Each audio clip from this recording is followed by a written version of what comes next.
সুমনস grammar ওয়ার্ডের পক্ষ থেকে আরও একবার স্বাগত জানিয়ে আজকের ভিডিওটি শুরু করছি। তো আজকের ভিডিওতে আপনাদের জন্য আলোচনায় থাকছে প্রাথমিক বিদ্যালয় সহকারী শিক্ষক নিয়োগ পরীক্ষাটি বিভাগীয় শহরে অনুষ্ঠিত হবে না নিজ জেলা শহরে অনুষ্ঠিত হবে। তো আপনারা কয়েকদিন যাবত অনেকেই আমার ভিডিওতে কমেন্ট করেছেন এবং আপনারা জানতে চেয়েছেন যে এই পরীক্ষাটা যেহেতু বলয় ভিত্তিক বা ক্লাস্টার ভিত্তিক বা আমরা যেটাকে বিভাগীয় ভিত্তিক বলছি, তো এই বিভাগীয় ভিত্তিক পরীক্ষাটা কি বিভাগীয় শহরে হবে, অর্থাৎ বিসিএস পরীক্ষাটা যেমন বিভাগীয় শহরে হয় ঠিক তেমনি করে প্রাথমিক বিদ্যালয়ে সহকারী শিক্ষক নিয়োগ পরীক্ষাটাও কি বিভাগে হবে কিনা, এই নিয়ে একটা কনফিউশন সৃষ্টি হয়েছে। কারণ অনেকেই আসলে বেশ প্রত্যন্ত অঞ্চলে থাকে। আমি যদি বলি খুলনা বিভাগটাতে পরীক্ষা দিতে আসতে হয় সুদূর কুষ্টিয়া থেকে, তো ঠিক এমনিভাবে প্রত্যন্ত এলাকা থেকে যদি বিভাগীয় শহরে এসে পরীক্ষাটা দিতে হয় তো অনেকের সেটা কষ্ট হয়ে যায়। তো যার কারণে অনেকেই উদ্বিগ্নতা প্রকাশ করছেন যে যদি এই পরীক্ষাটা নিজ জেলায় অনুষ্ঠিত হতো তাহলে হয়তো বা অনেক স্বাচ্ছন্দ্যে পরীক্ষা দিতে পারতেন। তো আমি তাদের জন্য বলছি যে আসলে এই পরীক্ষাটা বিভাগ ভিত্তিক হলেও পরীক্ষা কিন্তু নিজ জেলাতে অনুষ্ঠিত হবে। তো কেমন করে বলছি সেটা দেখুন। আমরা গতবারের পরীক্ষাটা যদি পর্যালোচনা করি তো যদিও সেটা আসলে সারা বাংলাদেশে একযোগে হয়নি, জেলা জেলা ভিত্তিক আলাদা আলাদা পরীক্ষাটা অনুষ্ঠিত হয়েছিল। তো সেই আলাদা আলাদা জেলায় অনুষ্ঠিত হওয়ার কারণে দেখা যাচ্ছে একটা জেলা সদরে কিন্তু এই পরীক্ষার আসন বিন্যাস কমপ্লিট করতে পারেনি, যার কারণে তাদের কিন্তু উপজেলা ভিত্তিকও আসন বিন্যাস করতেছে। অর্থাৎ কোনো একটা জেলায় পরীক্ষার্থীদের ধরাতে না পারার কারণে উপজেলা ভিত্তিকও কিন্তু স্কুল কলেজগুলোতে পরীক্ষাটা অনুষ্ঠিত হয়েছিল, আপনারা সবাই জানেন। তো যেখানে একটা জেলাতে কভার করা যায় না, উপজেলার আসন বিন্যাস করতে হয়, তো সেই ক্ষেত্রে এই সামগ্রিকভাবে এই বিভাগীয় ভিত্তিক পরীক্ষা যদি বিভাগীয় শহরে হয় সেটা আসলে পরীক্ষা নিয়ে অসম্ভব। তো যদিও এটা বিভাগ ভিত্তিক দুটো বিভাগের সার্কুলার কমপ্লিট হয়ে গেছে এবং ঢাকা ময়মনসিংহ বিভাগের সার্কুলারটা এখনো বাকি আছে, সেই সার্কুলারটাও হয়তো এই মাসেই দিয়ে দিবে। তো বয়সের ছাড় তো সবাই পাচ্ছেন, সেটা আপনারা সবাই জানেন, এই নিয়ে কোনো উদ্বিগ্নতার দরকার নাই। এবং পরীক্ষা যদি জুলাইয়ে না নিতে পারে তো অবশ্য আগস্ট সেপ্টেম্বর বা আরও কিছু মাস দেরি হতে পারে। তো তারপরেও আমি বলবো যে এই বিভাগে পরীক্ষা হবে, এই টেনশন মাথা থেকে ঝেড়ে ফেলে নিই, জেলাতেই পরীক্ষা অনুষ্ঠিত হবে সেইভাবেই প্রিপারেশনটা নিই। তো এখন বলি আসলে এই প্রাইমারি চাকরিটাই আপনি কেন করবেন সে বিষয়ে একটু বলবো। প্রাইমারি চাকরিটা আপনার এই কারণেই করতে হবে কারণ এটা আপনার যদি নিয়োগ হয় তো আপনার নিজ উপজেলাতেই নিয়োগ হবে এবং আপনি বাড়ি বসে এই চাকরিটি করতে পারবেন।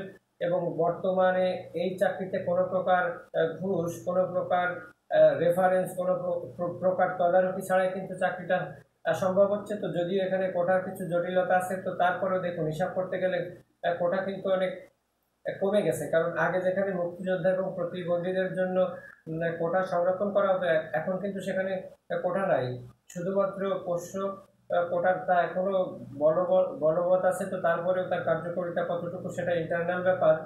তো আমি বলবো যে এই যে 60% ফিমেল কোটা এবং 20% পোষ্য কোটা এবং 20% সায়েন্স এবং সাধারণ প্রার্থীদের জন্য 20%, তো সাধারণ প্রার্থীদের এই 20%ও কিন্তু কম না। আপনি যদি নিজেকে সেইভাবে গড়ে নিতে পারেন, নিজেকে প্রস্তুত করতে পারেন তো অবশ্যই চাকরিটা কিন্তু আপনার পাওয়া সম্ভব। তো আমি বলবো যে আসলে এই কোটা কত শতাংশ আছে এই হিসাবগুলো বাদ দিয়ে পরীক্ষাটা বিভাগ হবে বা জেলায় হবে সেই টেনশনটাও বাদ দিয়ে কিভাবে নিজেকে প্রস্তুত করা যায় এবং এই কন্টিনিউ প্রক্রিয়ায় থাকা যায়। অর্থাৎ বর্তমান বাজার কিন্তু খুব প্রতিযোগিতামূলক বাজার, এখানে যে যত বেশি স্টাডি করতে পারবে তার সফলতা কিন্তু তত নিকটে। অর্থাৎ প্রতিযোগিতা কিন্তু এখানে প্রচুর, কিন্তু যারা প্রকৃতপক্ষেই মেধাবী এবং যোগ্য, তো এই বয়সে সে আসলে মেধাবী বলতে আমি বলবো তারাই যারা আসলে লেগে থাকে। তো কেউ যদি লেগে থাকে এবং তার পরিশ্রম যদি সঠিকভাবে সময়টা ভাগ করে করতে পারে তো অবশ্যই তার চাকরি পাওয়া সম্ভব। তো এখানে আসলে 4টা স্কিলের উপরই নির্ধারণ করা হয় আপনার লিখিত পরীক্ষার রেজাল্টটা। সেই 4টা ধাপ: Bangla 20 mark, English 20 mark, math 20 mark এবং সাধারণ জ্ঞান 20 মার্ক। তো এই সাধারণ জ্ঞানের মধ্যে আবার বাংলাদেশ প্রসঙ্গ এবং আন্তর্জাতিক বিষয়াবলী সহ বিজ্ঞানের বেশ কিছু বিষয়াবলী থাকে। তো এই 4টা বিষয়ে কেউ যদি দক্ষতা অর্জন করতে পারে, অর্থাৎ আপনার ধরি যে বাংলাতে 15 মার্ক, অঙ্কে 15 মার্ক এবং ইংলিশ 15 মার্ক এবং সাধারণ জ্ঞান 15 মার্ক, তো এই 4 15 60, 60 মার্ক যদি কেউ পায়, সে ছেলে হোক মেয়ে হোক, তার কিন্তু অবশ্যই ভাইবা দেওয়া সম্ভব। কারণ গতবার থেকে যে কোশ্চেন প্যাটার্ন হওয়া শুরু হয়েছে, এখানে আসলে 55+ মার্ক পাওয়াটাই ছোটা। তো এমনও দেখা গেছে গতবার কিন্তু 48 49 মার্ক পেয়ে অনেক মেয়ের চাকরি হয়ে গেছে। তো তাই আমি বলবো যে আপনারা কালক্ষেপণ না করে অবশ্যই লেগে থাকুন। মোট কথা আপনাকে ধৈর্য রাখতে হবে। তো এটা একই সাথে এই প্রাইমারির পরীক্ষাটা শুধু চাকরি পাওয়ার পরীক্ষাই না, এটা কিন্তু এক প্রকার ধৈর্যের পরীক্ষা। যার ধৈর্যের বাঁধ ভেঙে যাবে সে কিন্তু ছিটকে যাবে, আর যার ধৈর্য থাকবে সে কিন্তু অবশ্যই সফলতার দ্বার প্রান্তে পৌঁছে যাবে। তো এই যে 80 মার্কের কথা আমি বললাম, তো আপনারা অনেকেই আছেন যে আপনারা বাংলা, গণিত এবং সাধারণ জ্ঞানে যথেষ্ট ভালো করেন, শুধুমাত্র ইংলিশের জন্য আটকে থাকেন। বা এক একজন মানুষের এক একটা বিশেষ বিষয়ে দুর্বলতা থাকে। তো যে বিষয়ে দুর্বলতা থাকবে সেই বিষয়টা আপনাকে বেশি করে প্র্যাকটিস করতে হবে। আপনার ম্যাথ যদি দুর্বলতা বেশি থাকে, তো আপনাকে ম্যাথ বেশি বেশি প্র্যাকটিস করতে হবে। অর্থাৎ যে প্রবলেমগুলোতে আপনার বেশি গুরুত্ব দেওয়ার দরকার, সেইগুলোতে অবশ্যই আপনাকে বেশি গুরুত্ব দিতে হবে। অর্থাৎ আপনি কোনো একটা ম্যাথ পারছেন না, দেখা যাচ্ছে যে ম্যাথটায় আপনার প্রবলেম সেটা আপনি একটানা 3 বার 4 বার 5 6 বার 7 বার পর্যন্ত করবেন, দেখবেন এক সময় ব্যাপারটা ক্লিয়ার হয়ে যাবে। ঠিক ইংলিশের ব্যাপারটা এরকম, যে দেখা যাচ্ছে যে কোনো একটা টপিক আপনি বুঝতেইছেন না, সেটা বারবার 2 3 বার 4 বার 5 বার, প্রয়োজনে 7 বার পর্যন্ত সলভ করতে হবে।